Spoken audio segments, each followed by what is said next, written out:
मानवी संसाधन व्यवस्थापन म्हणजेच ह्युमन रिसोर्स मॅनेजमेंटमध्ये एक स्ट्रॅटेजिक मॅनेजमेंटचा आणि ह्युमन रिसोर्सेसचा अतिशय जवळचा संबंध आहे. कारण की रिबॉक ही जी कंपनी आहे, तर रिबॉक इंडियाचे जे मुख्य कार्यकारी अधिकारी आहेत, ज्यांचं नाव आहे वॉन्स मुक्तेश, यांनी असं म्हटलं आहे, कोणताही व्यवसाय व्यूहरचनेमध्ये योजनेपेक्षा लोक हे अधिक अनिवार्य असतात. म्हणजेच त्यांच्या मते कुठल्याही कंपनीची जी पॉलिसी आहे किंवा स्ट्रॅटेजी आहे, ती पॉलिसी किंवा स्ट्रॅटेजी बनवत असताना पॉलिसी महत्त्वाची नाही, तर ती पॉलिसी राबवण्यासाठी जी व्यक्ती काम करणार आहे, तर त्या व्यक्ती अतिशय त्या ठिकाणी महत्त्वाच्या आहेत, असं त्यांचं मत आहे. म्हणजेच तुमच्या कंपनीच्या ज्या स्ट्रॅटेजी आहेत, त्याचं इफेक्टिव्ह इम्प्लिमेंटेशन जर तुम्हाला करायचं असेल, तर तुमच्या कंपनीतले लोक हे अधिक मोटिवेटेड असले पाहिजेत, जेणेकरून ते चांगल्या पद्धतीने काम करू शकतील. आता आपल्या कंपनीमध्ये अशा चांगल्या व्यक्तींची भरती जर तुम्हाला करायची असेल, तर त्याच्यासाठी तुम्हाला एखादी स्ट्रॅटेजी आखावी लागेल. म्हणजेच काय की तुम्हाला आवश्यक असणारी जी काही ह्युमन रिसोर्सेस आहे, तर किती लोकं आपल्याला लागणार आहेत, त्यानंतर त्यांची पोझिशन कुठली असणार आहे कंपनीमध्ये, कोणत्या प्रकारचे एम्प्लॉई आपल्याला कंपनीमध्ये घ्यायचे आहेत, तसंच आपल्या कंपनीच्या मॅनेजमेंटमध्ये कोण लोक असणार आहेत, तसंच या व्यक्ती आपल्याला कुठे अवेलेबल होतील. तर कुठे अवेलेबल होतील म्हणजे आपल्याला ह्या व्यक्तींचा शोध घ्यावा लागेल. म्हणजेच यांचे सोर्सेस काय आहेत की जिथून आपण या लोकांची भरती करू शकतो. तसंच आपल्याला ह्या कामासाठी जे काही चांगले लोक निवडायचे आहेत, हे लोक निवडण्यासाठी आपल्या कंपनीकडे ते कशाप्रकारे ॲट्रॅक्ट होतील, म्हणजेच आपण त्यांना कशा प्रकारच्या चांगल्या बेनिफिट्स देऊ, सोयीसुविधा देऊ, हे सुद्धा त्या ठिकाणी बघणं आवश्यक आहे. म्हणजेच आपल्या कंपनीकडे एम्प्लॉईजने ॲट्रॅक्ट व्हावं याच्यासाठी सुद्धा आपल्याला एखादी स्ट्रॅटेजी तयार करावी लागेल. आणि ही सर्व जी आहे प्रक्रिया, याला आपण काय म्हणतो, रिक्रुटमेंट प्रोसेस, ज्याला आपण म्हणतो ॲक्विजिशन प्रोसेस, किंवा तुम्ही म्हणू शकता भरती प्रक्रिया असं देखील म्हणू शकता. आता ही भरती प्रक्रियेची स्ट्रॅटेजी ठरल्यानंतर निवडीसाठी आपल्याला एक स्ट्रॅटेजी तयार करावी लागते. म्हणजेच जो व्यक्ती भरती करणार आहे, जो मॅनेजर भरती करणार आहे, त्या मॅनेजरला ह्युमन रिसोर्सेसची टेंडन्सी काय असते, त्यांचा एक ॲटिट्यूड काय असतो, त्यांचा अँगल काय आहे, तर ह्याच्यावरती थोडंसं त्याला सायकॉलॉजिकली त्या व्यक्तीकडे बोलून किंवा त्या व्यक्तीकडे बघून किंवा त्या व्यक्तीचे हावभाव बघून त्याला ह्या गोष्टी समजल्या पाहिजेत, जेणेकरून तो जो व्यक्ती आपण कामावरती ठेवणार आहोत, हा व्यक्ती आपल्या कंपनीची जे काही गोल्स आहेत किंवा आपल्या कंपनीची जे काही कल्चर आहे, या कल्चरमध्ये तो अतिशय व्यवस्थित फिट बसेल. आणि जे काही स्ट्रॅटेजीज असतात, हे स्ट्रॅटेजिस्ट आपली कंपनीची रिक्रुटमेंट पॉलिसी ही अतिशय चांगल्या प्रकारे डोळ्यासमोर ठेवतात आणि मगच त्या व्यक्तीचं ते काय करत असतात, तर सिलेक्शन करत असतात. आता भरतीची स्ट्रॅटेजी ठरवल्यानंतर एक पॉलिसी ठरवली पाहिजे की आपण भरती कोणत्या बेसिसवरती करणार आहोत. म्हणजेच कुठल्याही कंपनीला भरती करताना किंवा रिक्रुटमेंट करताना एक पॉलिसी ठरावं लागते, ज्यामध्ये कंपनीचा जो काही एम्प्लॉई असेल, तर ह्या एम्प्लॉईची काही पॉलिसी आहे. म्हणजेच दुसऱ्या शब्दात जर सांगायचं म्हटलं, तर हे जे एम्प्लॉई आपल्याकडे काम करणार आहेत, तर हे एम्प्लॉई काम करत असताना यांच्यासाठी गव्हर्मेंटची पॉलिसी काय असणार आहे, शेतकऱ्यासंबंधीची पॉलिसी काय असणार आहे, इतर जे आपल्या कंपनीमध्ये कर्मचारी आहेत त्यांच्याविषयी कोणती पॉलिसी असणार आहे, या लोकांची आपण भरती कुठून करणार आहोत, ह्या लोकांची जर भरती केली तर यांच्या जे काही गरजा आहेत त्या कशा प्रकारे पूर्ण करणार आहोत, तसंच भरती करण्यासाठी जो खर्च येणार आहे तो खर्च कशा प्रकारे करणार आहेत, तसंच आपण जे कंपनीतले एम्प्लॉईज आहेत त्यांची गुणवत्ता असेल किंवा काही अल्पसंख्याक व्यक्ती असतील किंवा स्त्रिया असतील, तर ह्या लोकांना देखील आपल्या कंपनीमध्ये आपण अग्रक्रम दिला पाहिजे. कारण की सध्या समाजामध्ये जे काही बदल घडत आहेत, ह्या बदलांचा देखील आपल्या कंपनीच्या पॉलिसीमध्ये समावेश असणं गरजेचं आहे. म्हणजे जेव्हा कंपनी रिक्रुटमेंट पॉलिसी तयार करते, तेव्हा त्याच्यामध्ये आपल्या कंपनीचे जे काही एम्प्लॉय आहेत, तर ह्या एम्प्लॉईशी मिळती जुळती आपली पॉलिसी असणं गरजेचं आहे, ज्यामध्ये आपल्या कंपनीतील जे काही एम्प्लॉईज आहेत, ह्युमन रिसोर्सेस आहेत, ते बऱ्याचदा आर्थिकदृष्ट्या मागास पण असू शकतात. त्याच्यामध्ये इंटरनल प्रमोशन पण लोकांना मिळालं पाहिजे, त्यांना मोटिवेशन पण मिळालं पाहिजे, अशा लोकांची आपल्या कंपनीप्रती चांगली निष्ठा देखील असली पाहिजे. तर हे सगळं करण्यासाठी कंपनीला देखील ह्युमन रिसोर्स स्ट्रॅटेजी वापरावी लागते. आणि ही ह्युमन रिसोर्स स्ट्रॅटेजी वापरत असताना कंपनीला वेगवेगळ्या प्रकारचे ऑप्शन्स वापरावे लागतात, टेक्निक्स वापरावे लागतात आणि आवश्यकतेनुसार कंपनी ही आपले टेक्निक्स वापरत असते. आता तुम्ही स्क्रीनवरती बघू शकता की आपल्या कंपनीचं जी ह्युमन रिसोर्स आहे, तर ते आपण कुठून ते मिळवू शकतो. म्हणजेच काय की कंपनीमध्ये जर भरती करायची असेल तर भरतीचे मार्ग कोणते आहेत, तर त्याला 2 या ठिकाणी मार्ग दिले आहेत आपण. एक म्हणजे इंटर्नल आणि दुसरा म्हणजे एक्सटर्नल. आता इंटर्नल सोर्सेसमध्ये काय की अंतर्गत मार्ग म्हणजेच आपल्या कंपनीमध्ये जो एखादा एम्प्लॉई आता सध्या काम करत आहे, तर याच एम्प्लॉईच्या ओळखीचा एखादा कोणी व्यक्ती असेल तर त्या व्यक्तीमार्फत आपण आपल्या कंपनीमध्ये भरती करू शकतो. तसंच बऱ्याच ठिकाणी सार्वजनिक रोजगार केंद्र असतात, त्या ठिकाणाहून देखील व्यक्तीची आपण भरती करू शकतो. काही टेम्पररी वर्कर्स हवे असतील तर आपण टेम्पररी व्यक्तींची सुद्धा आपल्या कंपनीमध्ये अपॉइंटमेंट करू शकतो. कॉन्ट्रॅक्ट बेसिसवरती सुद्धा आपण लोकांची अपॉइंटमेंट करू शकतो. किंवा जे काही प्रायव्हेट गव्हर्नमेंट किंवा एम्प्लॉयमेंट एजन्सी असतात, तर ह्यांच्यामार्फत देखील आपण भरती करू शकतो. तसंच कॅम्पस इंटरव्ह्यू घेऊ शकतो.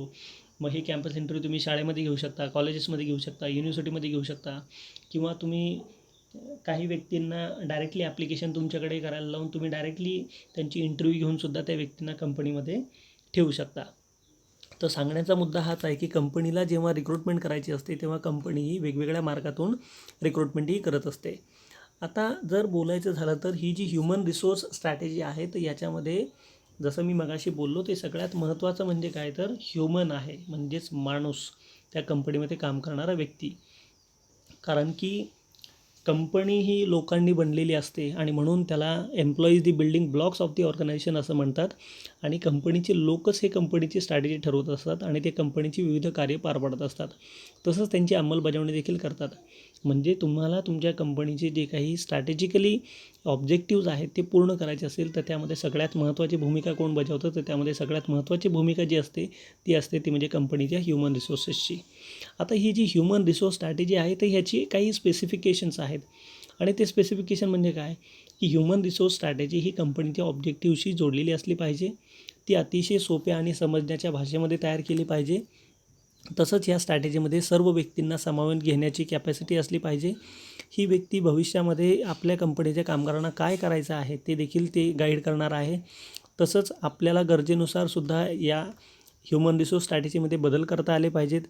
तसंच हे धोरण सर्व कामगारांसाठी एक प्रकारचं न्याय आणि न्याय निवाड्यासाठी गाईडलाईन असली पाहिजे, ज्यामुळे कर्मचारी स्वतःला मोटिवेट करून तो आपल्या कंपनीमध्ये टिकून राहील.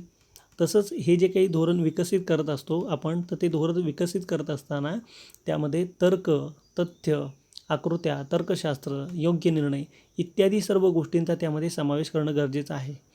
आता बऱ्याच ठिकाणी आपल्याला आपण जी पॉलिसी तयार केलेली आहे, स्ट्रॅटेजी तयार केलेली आहे, ती पुन्हा पुन्हा रिव्ह्यू करून बघावी लागते. म्हणजे त्याच्यामध्ये काही घटक किंवा काही इलिमेंट राहिलेत किंवा नाहीत हे देखील पाहणं गरजेचं आहे. तर ही जी ह्युमन रिसोर्स स्ट्रॅटेजी आपण तयार करत असतो, तर ह्या ह्युमन रिसोर्स स्ट्रॅटेजीमध्ये इम्पॉर्टंट थिंग काय असते तर appointing the right person at the right place at the right time. म्हणजेच काय की ह्युमन रिसोर्स स्ट्रॅटेजीचा जो मेन ऑब्जेक्टिव्ह आहे तो असाच आहे की कंपनीला योग्य व्यक्ती योग्य ठिकाणी आणि योग्य वेळी जी आवश्यक आहे त्या व्यक्तीची नेमणूक करणं. तसेच ज्या व्यक्तींची आपण नेमणूक करत आहोत त्या व्यक्तीच्या करिअर प्लॅनिंग आणि डेव्हलपमेंटबद्दलसुद्धा आपल्याला त्याच्या ज्या काही क्षमता आहेत, तर जेव्हा तो आपल्या कंपनीमध्ये काम करेल तेव्हा त्याच्या कारकिर्दीमध्ये त्याला चांगल्या प्रकारचं करिअर घडवण्यासाठी त्याला नियोजन करता आलं पाहिजे आणि त्यासाठी कंपनी त्याला मदत केली पाहिजे. तसेच त्याचे करिअर डेव्हलपमेंट करण्यासाठी त्याची मानसिक, सामाजिक, शारीरिक, सांस्कृतिक, आर्थिक आणि इतर जे काही घटक आहेत ह्या सर्व घटकांचा विचार कंपनीने केला पाहिजे, जेणेकरून त्या व्यक्तीला आपलं स्वतःचं करिअर प्लॅनिंग करता आलं पाहिजे आणि डेव्हलपमेंट करता आली पाहिजे. तसंच तो व्यक्ती स्वतःला आयुष्यभर गुंतवून ठेवू शकला पाहिजे. आता याच्यामध्ये करिअर प्लॅनिंग म्हणजे काय की त्या व्यक्तीची प्रगती आणि त्याला करिअरसाठी जे काही त्याला क्षमता आहे तर ह्या क्षमता तुम्ही वाढवणं म्हणजे कंपनीने त्याच्यामध्ये वाढ करण्यासाठी त्याला आवश्यक वातावरण पोचवणं म्हणजेच करिअर प्लॅनिंग होय. आता सध्या तुम्ही बघताय की इतकं कॉम्पिटिशन वाढलेलं आहे. प्रत्येक एम्प्लॉई आपल्या स्वतःच्या करिअरकडे एक आपल्याला संधी कुठं मिळते हे पाहत असतो आणि हे पाहत असताना जे ह्युमन रिसोर्स प्लॅनिंग करावं लागतं तर त्याच्यामध्ये करिअर प्लॅनिंग ऑफ एम्प्लॉई हे त्यामध्ये समाविष्ट असणं गरजेचं आहे. तसंच करिअर प्लॅनिंगसाठी त्याला जी काही संसाधनं लागणार आहेत तर त्याचं देखील तुम्ही अवेलेबिलिटी केली पाहिजे. भविष्यामध्ये त्याला चांगल्या प्रकारची पोस्ट मिळणार आहे, त्याला प्रमोशन मिळणार आहे. तसंच त्याच्या कामाचं तुम्ही वेळापत्रक तयार केलं पाहिजे, त्याचं जॉब डिझाईन केलं पाहिजे. तसंच आपली कॉर्पोरेट कल्चर काय आहे, तसंच एन्व्हायर्मेंटल स्कॅनिंग काय आहे, तसंच त्या व्यक्तीची प्रोडक्टिव्हिटी किती असेल, तो जर ॲब्सेंट राहिला तर काय होणार आहे. तसंच तो व्यक्ती जेव्हा काम करणार आहे तेव्हा काम कसं करणार आहे, त्याची नोकरी कुठली असणार आहे, नोकरी कशा पद्धतीने करायची, किती फास्ट त्याला काम करावं लागेल, किती वेळ काम करावं लागेल, त्याला मानसिक किती ताण होणार आहे, त्याला कोणत्या प्रकारची टेक्नॉलॉजी वापरायची आहे, कम्प्युटर तो वापरू शकतो का, किंवा एक्स्ट्रा जी काही टेक्नॉलॉजी आपल्या कंपनीमध्ये वापरणार आहे, ह्या सर्व गोष्टींची माहिती या ह्युमन रिसोर्स स्ट्रॅटेजीद्वारे आपल्या कंपनीतल्या ह्युमन रिसोर्सेसला दिली जाते. म्हणजेच आता या ठिकाणी ह्युमन रिसोर्स स्ट्रॅटेजीचा विचार करत असताना एक गोष्ट जी मला प्रामुख्याने महत्त्वाची वाटते ती म्हणजे काय, की जेव्हा कर्मचाऱ्याला तुमच्या कंपनीमध्ये नेमायचं असेल त्यावेळेला कंपनीने सगळ्यात पहिल्यांदा तर तुम्हाला किती कर्मचारी नेमायचे आहेत, कोणते कर्मचारी नेमायचे आहेत, कोणत्या जागेवरती कर्मचारी नेमायचे आहेत हे शोधलं पाहिजे. त्यानंतर भरती प्रक्रिया कशी करायची याची पॉलिसी ठरवली पाहिजे. त्यानंतर भरतीचे सोर्सेस ठरवले पाहिजेत. त्यानंतर कंपनीने लोकांकडून अर्ज मागवले पाहिजेत. अर्ज मागवल्यानंतर त्या अर्जातून काही अर्जांचं तुम्ही छाननी केली पाहिजे, त्यातून अर्ज सिलेक्शन केले पाहिजेत आणि सिलेक्शन केलेल्या जे काही व्यक्ती आहेत त्या व्यक्तींना तुम्ही मुलाखतीसाठी म्हणजेच इंटरव्ह्यूसाठी बोलवलं पाहिजे आणि इंटरव्ह्यूमध्ये बोलवून त्या व्यक्तीची सर्व प्रकारची जी काही तपासणी आहे ती करून तो व्यक्ती आपल्या संस्थेमध्ये कशाप्रकारे फिट बसेल हे कंपनीच्या ह्युमन रिसोर्स पॉलिसीमध्ये असणं अतिशय गरजेचं आहे. तसंच आता मानवी हे जे काही संसाधन स्ट्रॅटेजी आहे तर ह्याच्यामध्ये एक मला महत्त्वाचं जी गोष्ट वाटते ती म्हणजे काय, तर याच्यातली एक सगळ्यात महत्त्वाची गोष्ट आहे ती म्हणजे काय, की तुम्ही तुमच्या कंपनीचे जे काही ह्युमन रिसोर्सेस आहेत तर यांना नेहमी मोटिवेट ठेवू शकला पाहिजे. म्हणजेच आपल्या कंपनीमध्ये जो कामगार काम करतो हा मोटिवेटेड असला पाहिजे.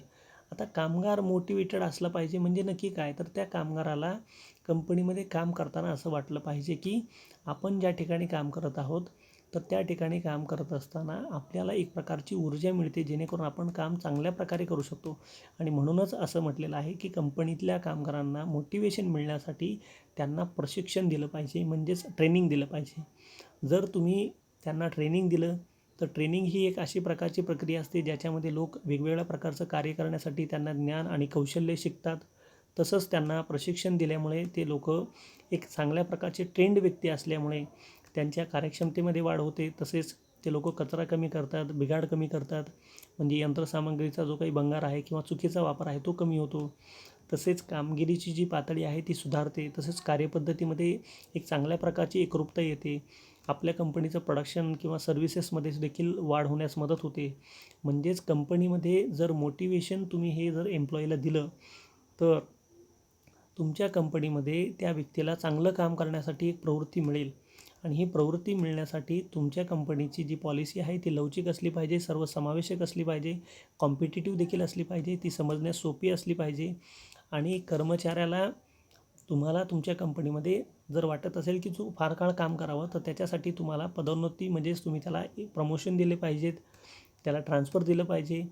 त्याला जर दुसरीकडे कुठे त्याची नियुक्ती करण्याची गरज असेल तर तुम्ही त्याला त्या ठिकाणी नियुक्ती पण दिली पाहिजे.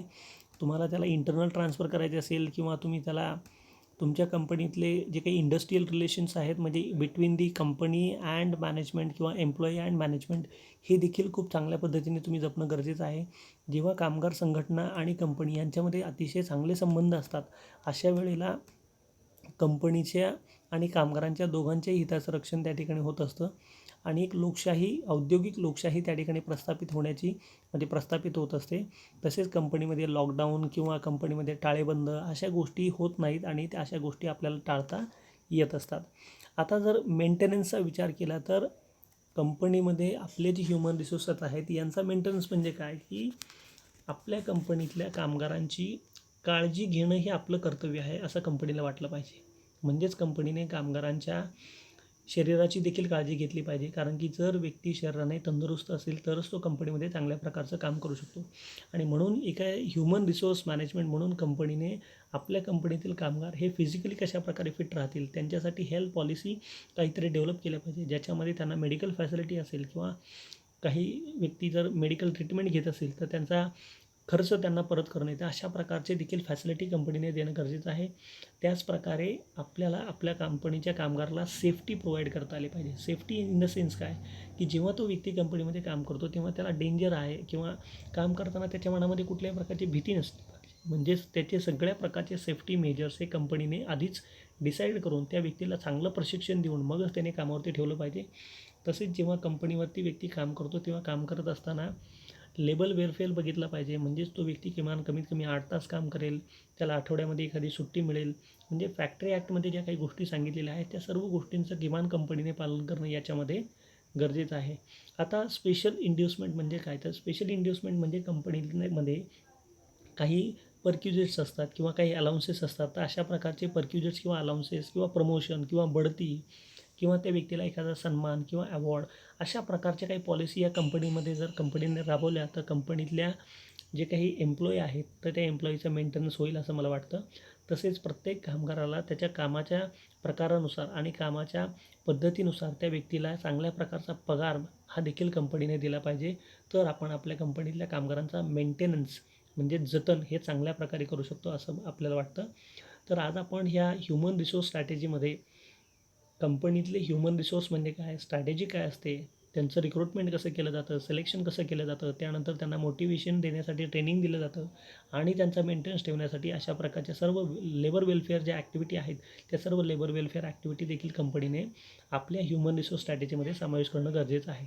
तरच आपण कंपनीतल्या कामगाराकडून चांगल्या कामाची, चांगल्या उत्पादकतेची अपेक्षा करू शकतो, अन्यथा हे शक्य होणार नाही. तर विद्यार्थी मित्रांनो, आजच्या या लेक्चरमध्ये आपण ह्युमन रिसोर्स स्ट्रॅटेजीबद्दल माहिती घेतलेली आहे.